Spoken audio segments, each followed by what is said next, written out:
In court, my wife's new fiancé, the prosecutor, leaned forward, his voice like acid.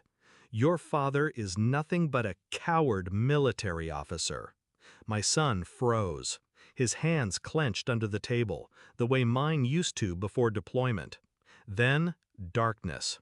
The fluorescent hum cut out. The bailiff's radio crackled. Static, then a voice. New orders. The bailiff's silhouette moved, hand on his holster. "Sir, you're coming with me now." I looked at my son. "Don't blink," I said. The emergency doors swung open, letting in a shaft of pale daylight. Cool air cut through the stale courtroom heat. I didn't move, not yet. Something in the way the prosecutor smirked, like he'd been expecting this, burned into me. People panic when the lights go out. I don't. I learned long ago that darkness is an ally when you want to see the truth. The court session was supposed to be about custody, but that wasn't what this was. I could see it now, the subtle tells. The way the prosecutor's hand rested on her lower back when they thought no one was looking. The way she avoided eye contact with me, not out of guilt but satisfaction. She had weaponized the courtroom. My son was the ammunition. The bailiff's grip was firm but polite. "Just need you outside for a moment, sir." Out in the corridor, the generator lights flickered to life, humming faintly. And there he was, the prosecutor, standing too close to her, murmuring in her ear. I didn't hear the words, but I saw the smile she gave him. Not the nervous, awkward smile she used to give me in our first months together. No, this one was controlled, practiced. Something snapped into place in my mind. The custody hearing wasn't about the boy.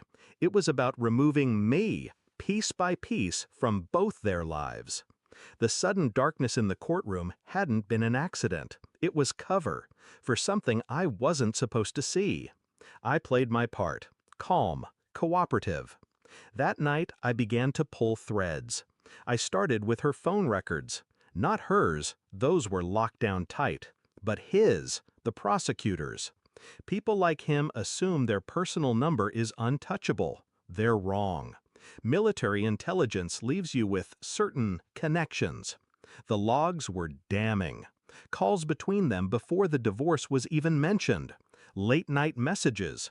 One from her at 02:14, "He suspects nothing." I didn't react, not yet. Instead, I smiled in the mirror that morning. A smile she'd recognize, the one that meant I was already 3 moves ahead. I traced bank transfers. 2 accounts, one offshore, one in her maiden name. The amounts matched the figure she claimed in court was for our son's education. It wasn't. It was for an apartment 3 blocks from his office. DNA testing came next. Not because I doubted my son, but because I needed certainty before I destroyed them. A stray air from his jacket into the envelope. The results would take a week. I didn't confront her. I didn't threaten him. I watched. She laughed more now, but only with him. My son grew quieter, as if learning that silence was safer. I let it all build, not because I enjoyed the pain, because timing was everything. The DNA envelope arrived 2 days earlier than expected. I opened it in my study. The report was clean, clinical. Probability of paternity, 99.998%. Relief. Sharp, short-lived. But the same courier delivered another envelope, my contact's work. Inside, photographs. The apartment. Them together. The same practiced smile. A timestamp matching the night before our first hearing. I waited until the next court session. When we broke for recess, I approached their table, laid the photographs down in front of him, said nothing. Her eyes scanned them. Color drained from her face. His jaw tightened, but he didn't look at me. Coward. I leaned in, voice barely above a whisper. "You chose the wrong battlefield." And then I walked away. 2 days later, I filed a motion, not for custody, but for full disclosure of all financial records. The documents I'd collected were slipped anonymously to the oversight board that monitored prosecutors.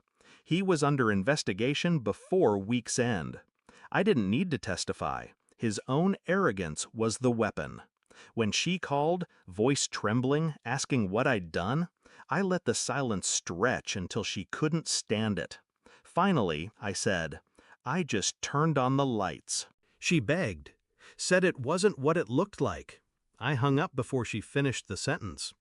The next time I saw my son, he looked at me differently. Not with fear, with understanding.